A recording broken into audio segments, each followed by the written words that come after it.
Hello everyone, it's Jess and welcome back to my channel, Nose in a Book.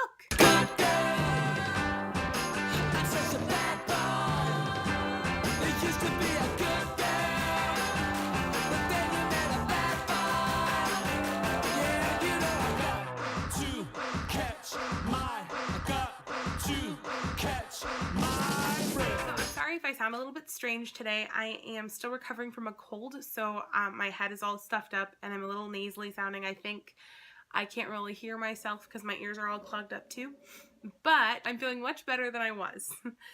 So I wanted to go ahead and film a couple of videos tonight, so you'll see me in the same shirt a few times. For this video, I wanted to go ahead and do the Addams Family book tag. This tag was created by Hannah Tay, and I'll go ahead and link her original video in the description below if you guys want to do this video. I know it's a pretty old tag, but I was just looking for some fun, spooky Halloween tags to do.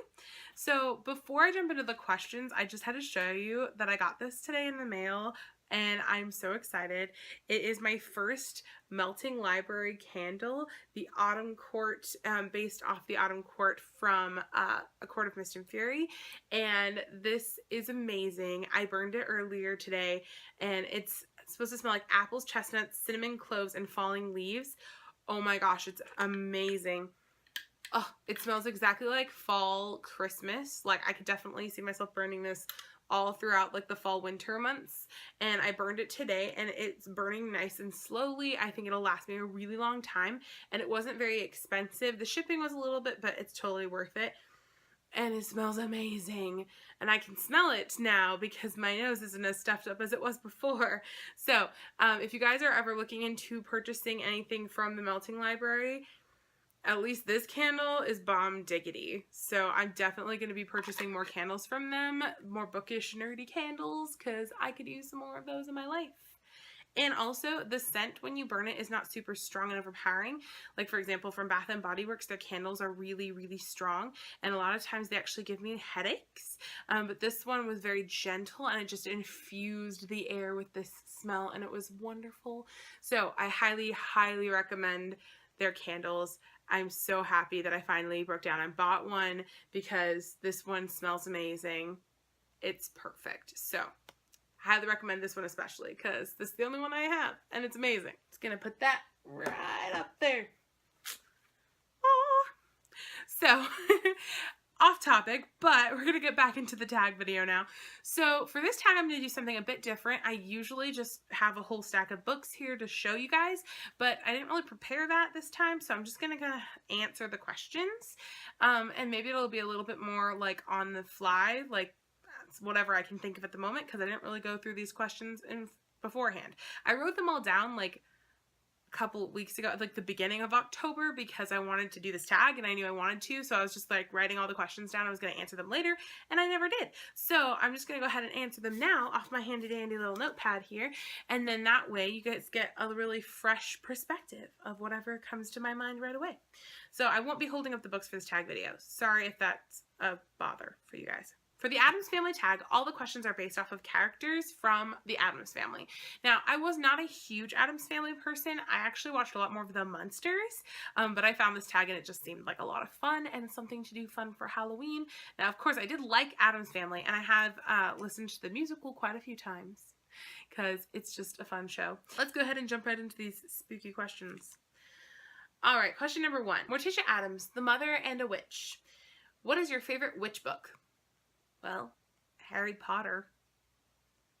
I can't really think of any other witch books right now.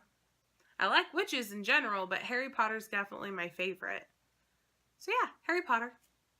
That's kind of a cop-out answer, but literally that's the first thing that comes to my mind. And I'm currently rereading it, so I feel like it's less of a cop-out because it's fresh. All right, question number 2 is Gomez Addams is a loving father. Who's your favorite fictional dad?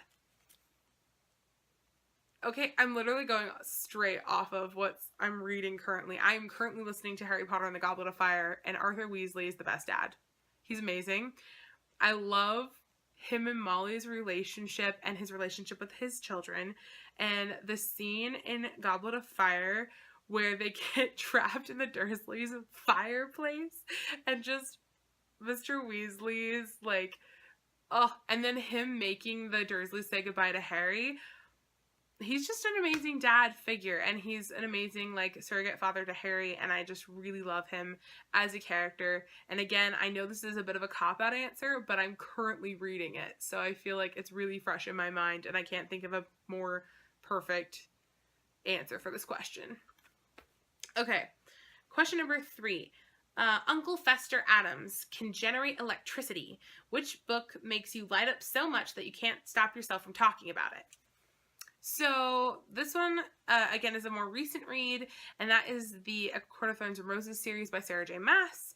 I've had to stop myself from talking about it because I love it so much, but it is definitely rated R in my opinion, and I teach mostly like high school and younger, and I like to talk to them about the books that I've been reading to suggest books for them or recommend things that they might like, or like they'll recommend books that they think I might like, and I've had to resist telling my students about this book just because I don't think it's appropriate for most of them. So that one is the one that comes to mind for that question, because it just like makes me so happy. And the thing about that book series is not the main plot or the main characters necessarily, it's these subplots and like the minor characters and all the things I want to know about and all the things I want to know what's happening with them.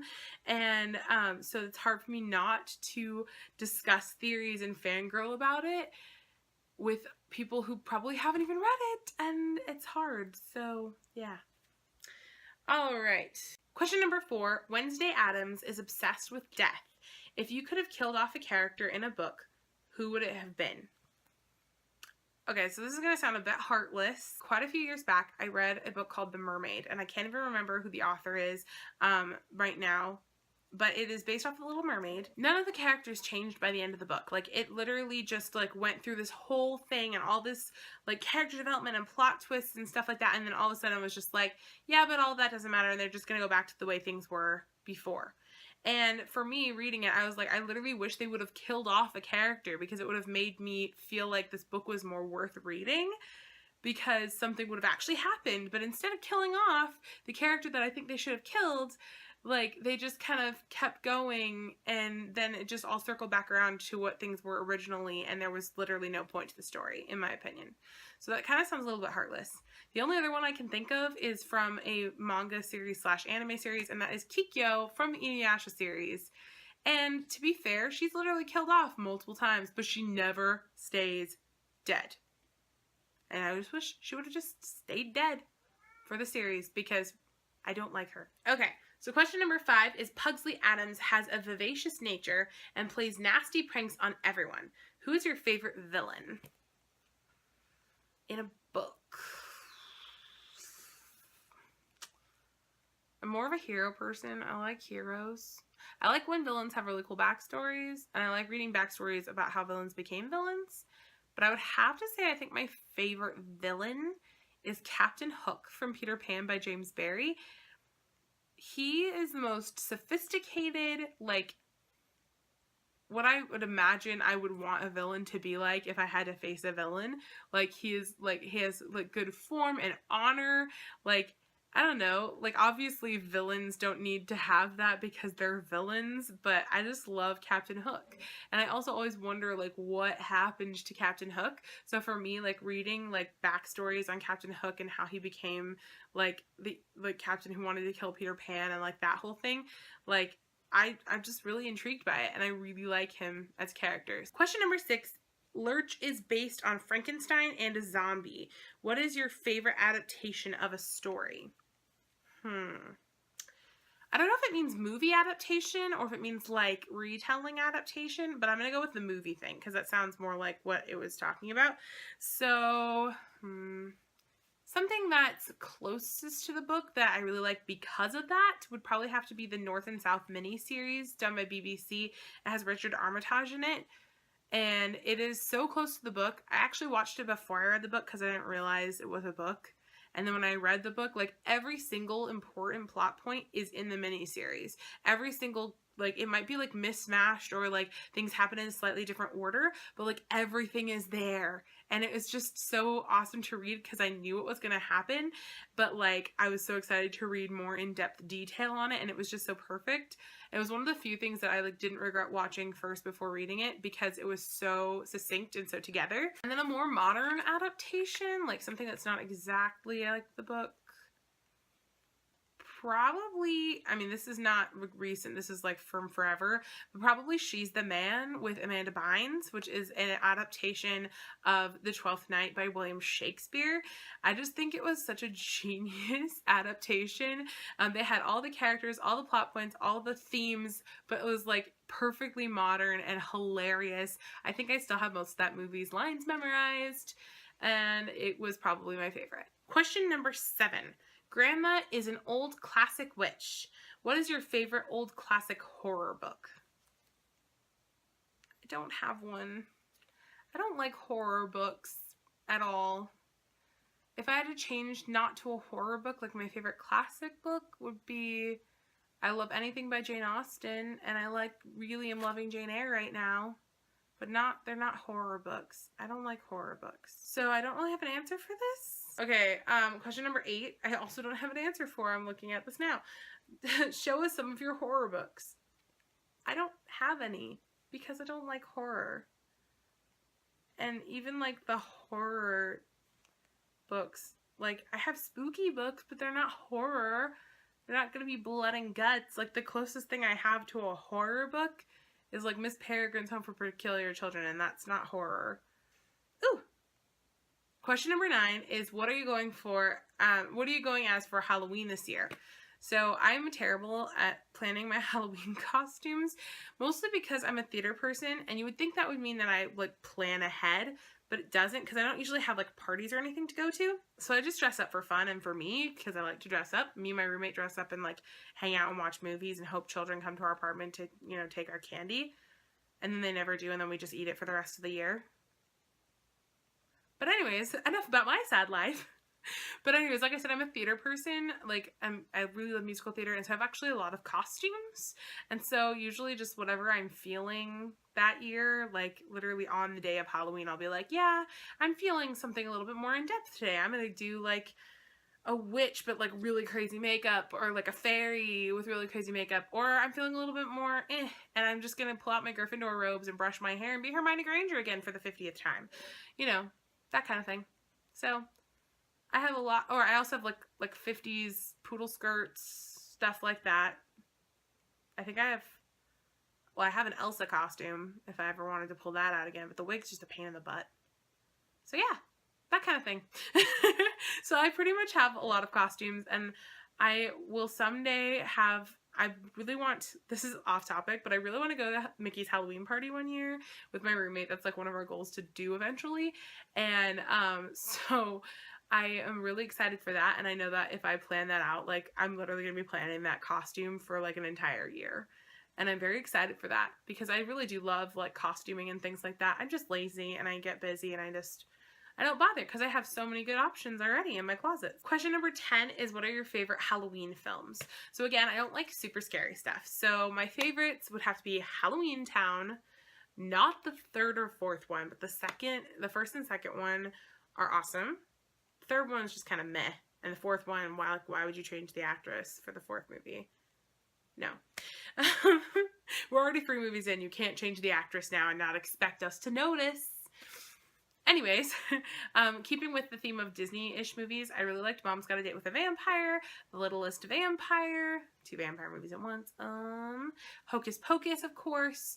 I do like Nightmare Before Christmas, but I'm a little bit more of a fan of Corpse Bride. I know that's probably an unpopular opinion, but I love Corpse Bride. And let's see. Ooh, another unpopular opinion, I love the Haunted Mansion movie with Eddie Murphy. I love that movie. I think it's hilarious, and I will totally watch it all the time. And let's see, what other Halloween-y movies do I like? I think that's all I can think of right now.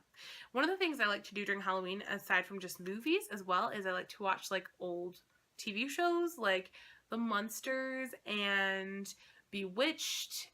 I love watching Bewitched all the time, but watching it like around Halloween time is like one of my favorite things to do. It's just so like fun and not really scary or spooky, but like just like fun. So anyways, that's about it. Oh, and then of course I have to always add Harry Potter in there. Harry Potter is just a perfect movie to watch really any time of the year, but especially during the like festive season. Anyways, so that is all of the questions. I really actually enjoyed doing this without knowing the answers ahead of time. I might do that more often. Let me know if you guys liked it, or if you guys would rather see me hold up the book, which is fine. Like, I could probably do both. Maybe I'll like answer and then go grab the book and then just edit it all together. Best of both worlds right there. But anyways, I hope you guys liked this video. Let me know in the comments down below what you are going to dress up as for Halloween, and what your favorite movie to watch for Halloween is. Also, I would love to know if you have any really fun Halloween-y traditions. For example, like, do you stay home and hand out the candy? Do you like go trick-or-treating with your siblings or nieces and nephews or children? Do you go to any fancy Halloween parties? Do you host a Halloween party? I'd love to hear all of that. Yeah. Leave that in the comments below, and I will see you soon with another video. Happy Halloween!